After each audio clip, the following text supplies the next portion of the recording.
the Sudanic people. Now, I'm not talking about the Sudanese, neither am I talking about the South Sudanese, but the Sudanic people. Now, this is introduction to,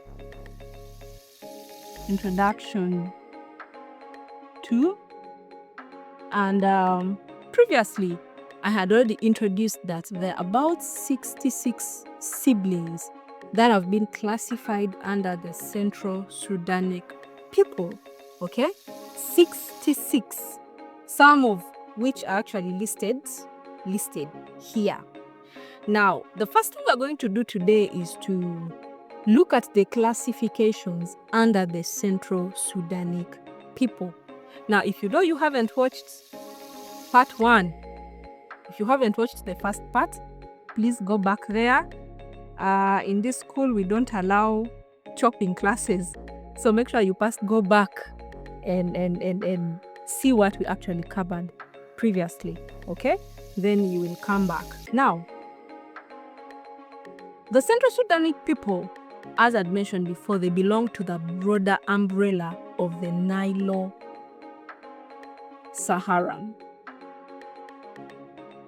According to the people who classified us, okay? Now, this branch of the Nilo-Saharan, we are going to look at the Nilo-Saharan family into details, not today, but the Nilo-Saharan family is composed of several other subgroups. And under the Nilo-Saharan family, we have the Central Sudanic. We have the groups where the Nilotics belong and all that, but then we have the Central Sudanic, okay? Now, the Central Sudanic are divided into two broad categories. And probably this, if it actually is true, might help us understand how the reason why we are widely spread. So we have the Western branch, the Western Central Sudanic, and then we have the Eastern. Okay, we have the Eastern. So some of these that I've listed here, the Sar, the Bagirmi, the Kresh, the Beli, the Bongo, the Ngambei. I don't know if I'm pronouncing them right. Please, if I'm not pronouncing your if I'm not pronouncing your language or your community right, you make sure you actually make that correction. So these ones belong to the Western Central Sudanic. Now, most of them are found in Chad, in Central African Republic, in Western, in Western Sudan, Western South Sudan, and then most of them, that is where they're found. I think that is where the name the Western branch actually comes from. Then we have the Lendu. We have the Lendu, the Madi, the Mangbetu, the Lubara, the Muro, the Madi, the Lolubo, the Ndrupa. These ones belong to the Eastern branch, okay, of the Central Sudan. Now, if we were to look at the map, I am going to draw my map, and if you laugh at me, you are going to be banned from this class. So if you're to look at the map of Africa, make sure you don't laugh at my map, okay? And I'm not a fine artist. I'm a literature person. So that my map looks like a potato, bear with me. So this is the map of Africa, okay? This is the map of Africa. We have some of these people who have always been interested in us. They are very obsessed about Africa. We have them here, except the ones from here. We have several islands somewhere. So this is the map of the world, okay? This is the map of the world. So Sudan is around there. South Sudan is around there. Uganda, we have DRC Congo, okay? We have something like that. So this is where a majority of the Central Sudanic people are actually located, if you're to look at this map, okay? This is where a majority of the Central Sudanic people are actually located. We're at the center of Africa. And I think that is why I think this is my own theory, that probably that's why they ended up many asked as Central Sudanic, because this is where we'll actually find majority of the Central Sudanic people. So that is the first thing that I wanted us to look at today. And how does this connect to our conversation? Now, if you're African, you will know the meaning of roots, okay? An African man or an African woman who is rootless, who does not know their roots, is very tasteless, very flavorless, and does not have a belonging in the African community. Not it's the whole African community, but my community in particular, okay?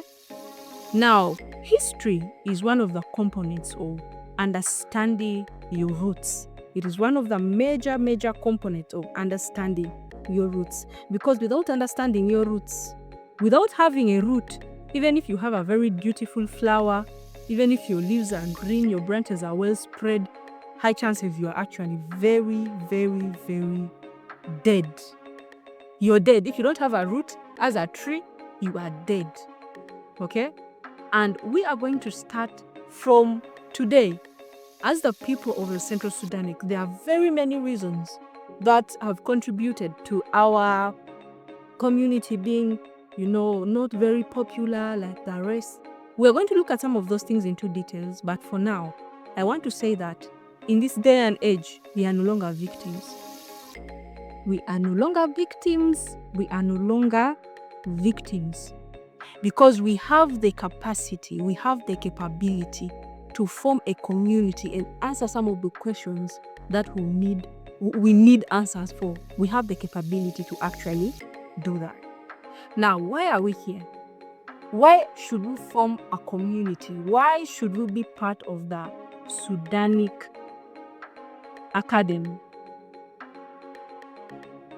This is the first reason. Because nobody is actually going to do this for us. I'd already given you a homework to go and search about some of the other ethnic communities. Go and look at how they are being represented. Go and look at how intentional they are. Look at my Luo people, Itienen, my Acholi people. I love how they are proud about themselves. Look at their dances. Look at how they are proud to belong.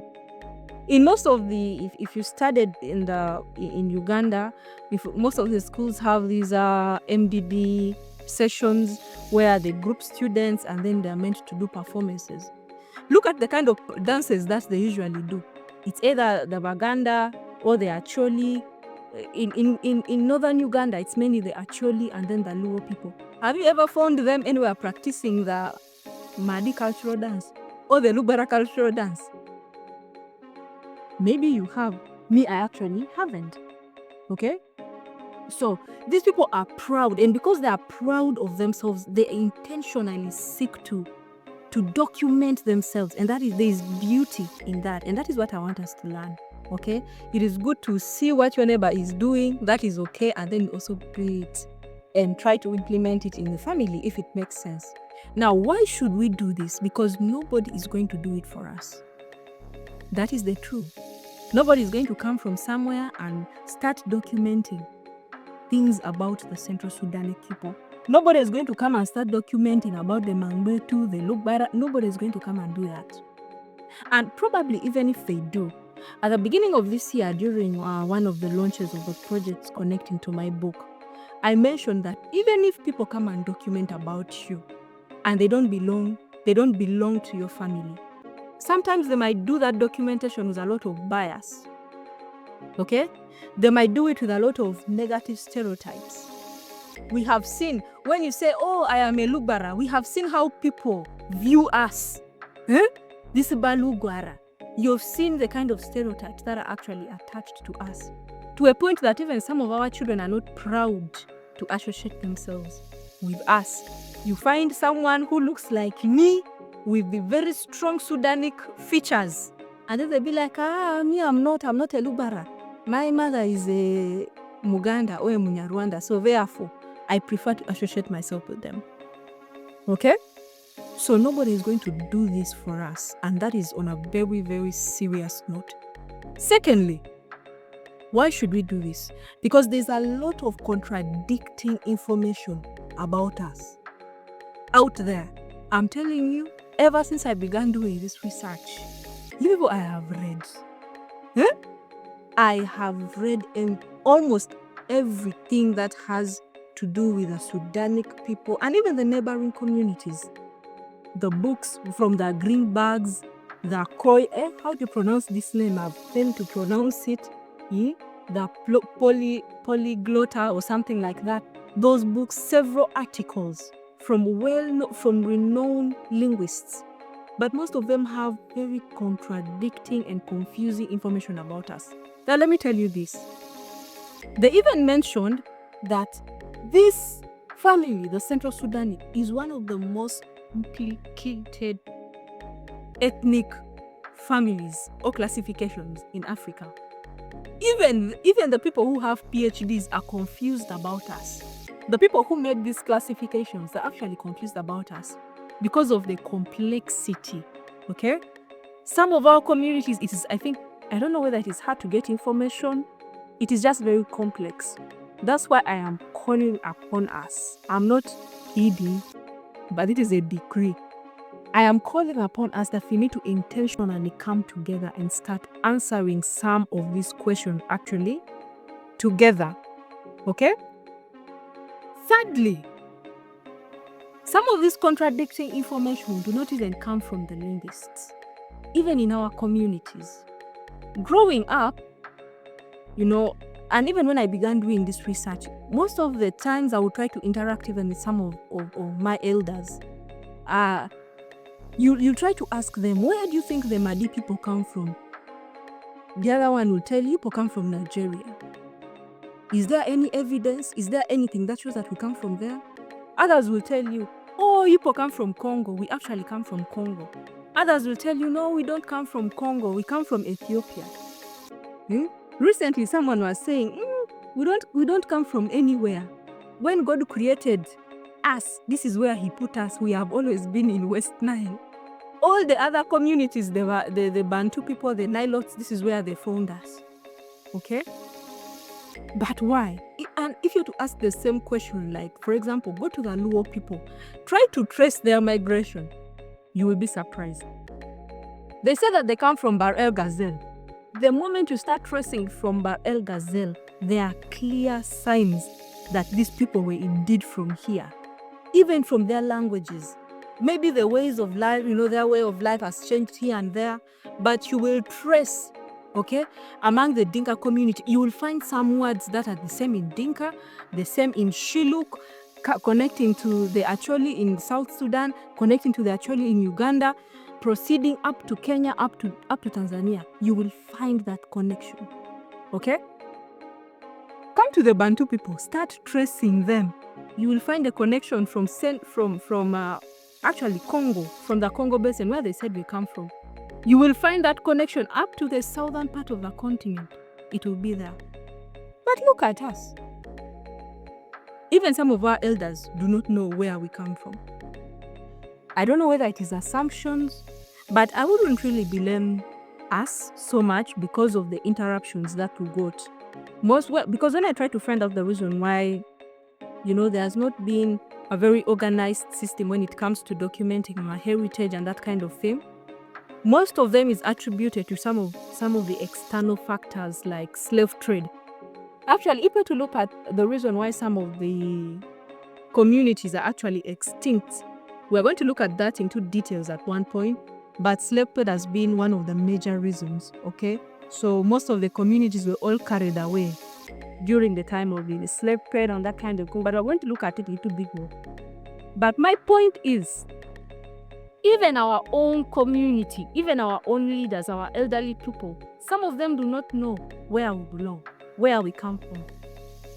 Very recently, I think about 5 weeks ago, before I actually began doing this, I had an interesting conversation with a Muru lady.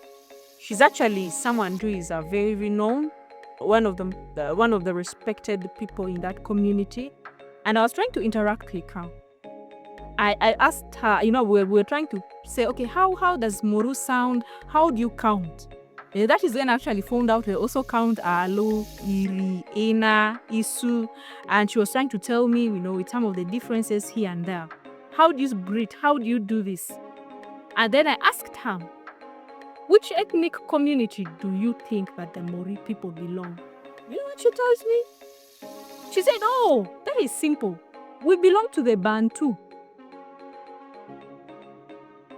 We belong to the Bantu people. I said, how are the Muru connected to the Bantu? She said, for us, we belong to the Bantu.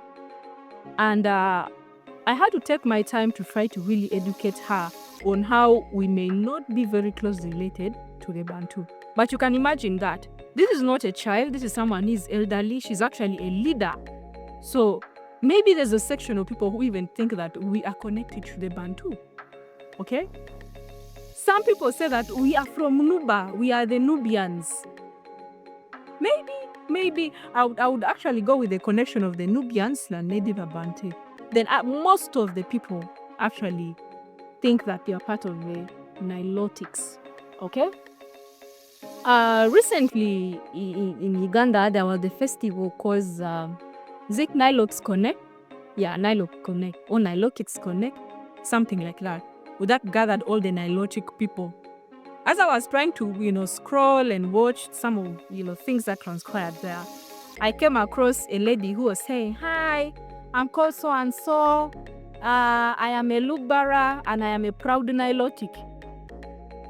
And then there was also another one who was a Madi saying the same thing. I am a Madi, I come from a Germany and I am a proud Nilotic. Are you seeing the confusion? And yet if you go to the Nilotic documentation, there's nothing that connects to us. So there is a lot of contradicting information about us out there. That is why we need to actually be this. The last point for now that we are going to look at is, we owe this to our future generations. We owe them. Probably the people who were here before us, they did not have these opportunities that we have today, okay? We might not say much about them, but this generation with all this technology, and we are comfortable that we have some of our siblings that have been listed under the nearly extinct or endangered communities, and there's nothing that we are doing about it. That would really, really be unfair to the future generation. I wouldn't want any of my children or any of my grandchildren 100 years from now or something like that to be in the same position that I've been in, okay? Where they want to write a book, but because there's no proper documentation, they have to come and start from behind, trying to trace. So we owe this to our future generation. Some of our languages, the ones that have been listed under extinct, some of them disappeared in the 70s. Some of them disappeared in the early 1900s, okay? Due to various reasons. Some of them disappeared less than 100 years ago. And what is 100 years from now? And majority of our siblings have been listed under the endangered or near the extinct. So we owe them. We need to gather resources and really come and try to preserve as much as we can our foods, our crafts. Look at these beautiful things up here. This one was actually sent for me from Metal, and this one from Moyo. These are some of the crafts that we actually had. But these things are fading. People don't even know how to, even our younger generation, we have healthier foods. But even me, I should say that I'm guilty as charged, because I don't know how to prepare some of our local dishes. I think apart from Chiki Jiki. That one I can say it with all my heart. That I think that is the best traditional food that I can see. Okay, and I love and I enjoy. But apart from that, my mother still pets my osobi, and she keeps complaining whenever I cook it. So we need to start intentionally documenting some of these things, so that several years when some of these elderly people have gone, the last generations who have this knowledge, our children, our grandchildren, see able to find these things and learn from them, okay? And learn from them. I've already talked about our dances, I've talked about our languages and all that. Now, how are we going to do this? Okay? How are we going to run this school? Now, we are going to go in phases. And in this first phase that we are in, and especially from next week, from the next session, we are going to do an overview of all these 66. Okay? Probably 60 to 66. We are going to do a quick overview. In a session, we might have 5 to 6. And we'll just go through them. It's going to be like a roll call. Okay? We are going to do a roll call. Where are they? Who are they? What is their status? Are they extinct? So that we mourn them. Are they nearly extinct? Are they endangered? Are they living? Where are they found? Okay? That is what we are actually going to do. We're just going to go quickly. And then after that, that's when we are going to start going into details. We shall start handling Lendu one by one. Madi, Mangbetu, the Lugbara, we shall go into details, looking at our foods, our dances, our languages. How unique are we? How connected are we? How different are we? How can we celebrate ourselves even more? We are going to go into details, okay? Doing comparisons here and there. So this is what we're going to do. And we are going to have some interludes. I'll come in with some interludes here and there, some stories here and there. But basically that is what we are going to do. So these are the people that I'm calling upon. If you hear your name, it means you are automatically enrolled. Number 1, if you know that you belong to the Central Sudanic family, or you don't know, but you're suspecting that you belong because these languages that I've listed, maybe you know them or they're connected to yours, okay? Make sure you go and look for a uniform. Go and look for a uniform. Go and look for school fees. Go and get a calculator, scientific one. Go and get an atlas and a ruler. Appear, come to class. No negotiations, because we might say that you're extinct, moreover you're living, okay? So make sure you show up. The second crew, if you know you are a neighbor, you are neighboring these people. If you know you belong to this country that we talked about, and maybe you are a neighbor or you are related in a way. For example, the Nilotic people are our closest cousins, okay? In Africa, we don't have the word for cousin, but you're our cousin. When your brother's house is burning, you need to be careful because anytime the fire might also reach you. Or you don't know that the fire is already in your backyard. So let us do this together. We want to see how connected are we. You people might have certain information that even these communities do not have. So we want to see how has our relationship actually been over the years. I know there have been some sibling rivalries here and there, but how far have we come? What do you know about these people? I'll also be intentionally going through, some of the communities that we are related with. And the last group, the linguists, the experts, the academicians, those ones who are so much into African history, the people who classified us. There are certain big terminologies of yours that are confusing. I even went to the dictionary, I failed to understand. Big terminologies. We need people here to come and explain yourselves. We need you. And if you're just a well-wisher, we just want to come and see what is going to happen here, you are also welcome. So make sure you get enough karafi and watch. This is going to be an interesting one. So may remain peaceful forever you are. Ebwe kolo anyetro, kolo anya asikitro, anye ikitro. Until we meet again. Class is dismissed for now. Thank you.